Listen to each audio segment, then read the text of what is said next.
Só existe um ensinamento de Jesus que é registrado nos 4 evangelhos e que aparece 6 vezes nele, repetidamente em Mateus e em Lucas. Quem quiser salvar a sua vida vai perdê-la, e quem perder a sua vida por amor a mim e aos meus mandamentos vai preservá-la para a vida eterna.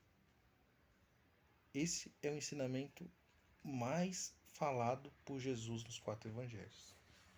Dos 200 ensinamentos dele, esse é o que mais aparece, o mais repetido. E existe uma forma de pensar e de entender esse ensinamento que você consegue correlacionar com todos os outros ensinamentos. Mas para isso a gente precisa entender algumas coisas.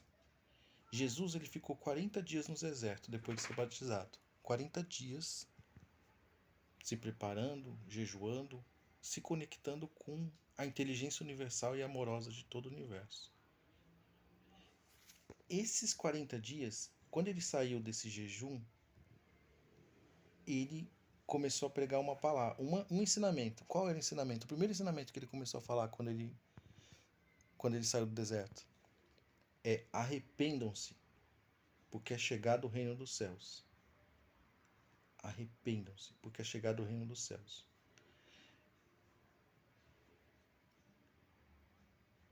E está correlacionado com isso.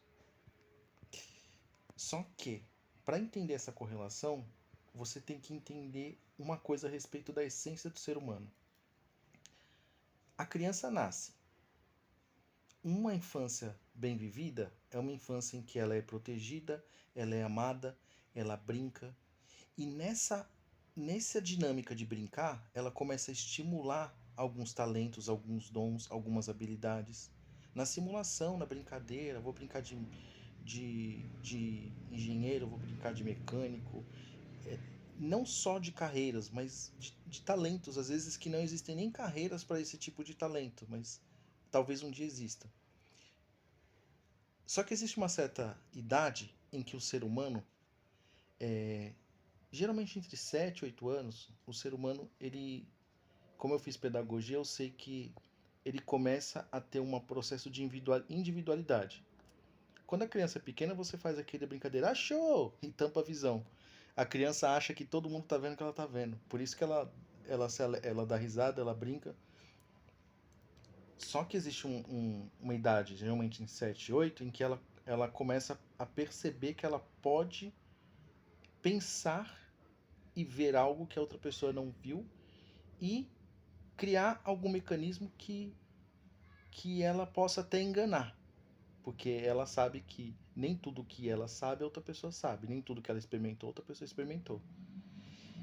E aí começa a ter um outro governo mental, que é um governo seu, um governo individual.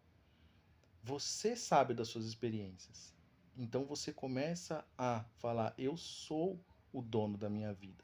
Eu que consigo seguir o que eu tenho que seguir. Só que nesse processo você começa a criar alguns tipos de emoções que você não sentia antes. E essas emoções, elas estão correlacionadas com o tédio. Qual a primeira vez que a criança fala: tô entediada? Ela não tinha tédio antes aqui. Tudo era brincadeira, tudo era novidade, tudo era experiência, tudo era aprendizado. Aqui ela começa a ser dona de si. É como se fosse Gênesis, Adão e Eva. Comeu fruto e começa a ter uma repartição da sua mente. Uma mente dividida. E você vive uma vida aqui. Só que aqui você conhece a frustração. Antigamente, quando você era criança, toda brincadeira te dava realização. E aqui, nessa frustração, você também pode alimentar sentimentos de sofrimento, porque existe uma diferença entre sofrimento e dor. Todo mundo sente dor. Uma criança bate, ela sente dor, ela chora, ela sente tristeza. Mas o sofrimento é você ficar alimentando negativamente uma angústia emocional. E aí você sofre porque você está alimentando isso usando sua criatividade de uma forma negativa, o seu poder criativo da mente de uma forma negativa. Tudo isso daqui é como se fosse um âmbito onde a mente governa. Na infância é um âmbito onde uma inteligência universal governa. Uma inteligência universal e amorosa governa. E essa inteligência universal e amorosa, esse fluxo de pensamento de consciência, é uma consciência que te conecta com o reino dos céus. Quando Jesus fala arrependam-se, porque é chegado o reino dos céus, ele está falando assim, a sua forma individual de pensar, ela não te volta para a sua origem, a origem da vida, o propósito da sua existência, aquilo que você sentia sem perceber quando você brincava. Aquilo que você sentia sem perceber quando você brincava, era onde apontava para o seu Dharma, como dizem alguns livros, como a 7 Leis Espiritual do Sucesso, seu propósito de vida. Quando Jesus fala, aquele que quiser salvar a sua vida vai perdê-la, e quem perder a sua vida por amor a mim e aos meus mandamentos vai preservá-la para a vida eterna, ele está falando o seguinte, se você viver por si só, se você não se arrepender do jeito que a sua mente individual pensa, você não vai voltar para um governo aonde você alimenta o propósito de vida em que você teria satisfação de existência. Quando ele fala arrependam-se porque é chegado o reino dos céus, ele está falando assim, arrependam-se da forma individual de pensar, dessa mente do ego, dessa mente egóica e sigam um outro fluxo de pensamento. Como que é esse fluxo de pensamento? Em várias situações você vai sentir emoções. E essas emoções você pode simplesmente reagir ou você pode observar. Quando você observa uma emoção negativa, como por exemplo a emoção de inveja, você está pensando mais ou menos assim: eu poderia ter feito algo e não fiz. Agora eu estou vendo outra pessoa que teve as mesmas oportunidades que eu se dar bem. E você sente inveja porque a sua mente do ego, que é uma mente de proteção individual, quer que você faça isso e viva isso. E nasce o sentimento de inveja. Aqui, na infância, aonde originou todas essas emoções, ela teria um sentimento de admiração, porque você observou isso com uma crença adequada, com um foco adequado, com um esquema mental mais eficiente para o seu propósito de vida. É a mesma emoção, só que aqui você transformou isso em inveja, aqui você transformou isso em admiração. O mesmo acontece com as experiências negativas. Você errou, você cometeu um erro. Você pode simplesmente se martirizar, ou ter uma crítica negativa, ou se sentir culpado por aquilo. Ou você pode se sentir responsável. Aqui, o erro não gera culpa, o erro gera aprendizado. Então, você vê algumas pessoas como a frase de Nelson Mandela: eu nunca erro, ou eu ganho, ou eu aprendo.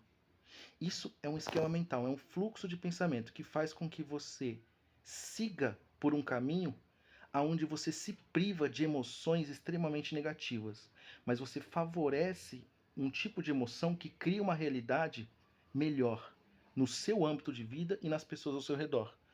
Se você for pegar todas as parábolas de Jesus, todas, me fala uma. Lembre de alguma parábola de Jesus? Qualquer parábola que você for pegar de Jesus, você vai conseguir associar com esse mecanismo se você entendeu. Se você pega a parábola do filho pródigo, o filho que tentou viver uma vida seguido pelo controle e governo individual da mente. E ele volta para casa, ele volta para um governo onde ele tem proteção, ele tem amor, ele tem afeto, ele tem cuidado, ele tem uma oportunidade de viver o que ele realmente deveria viver. É um âmbito maior aqui. Se você pega a parábola do Sermão da Montanha, não é uma parábola, né?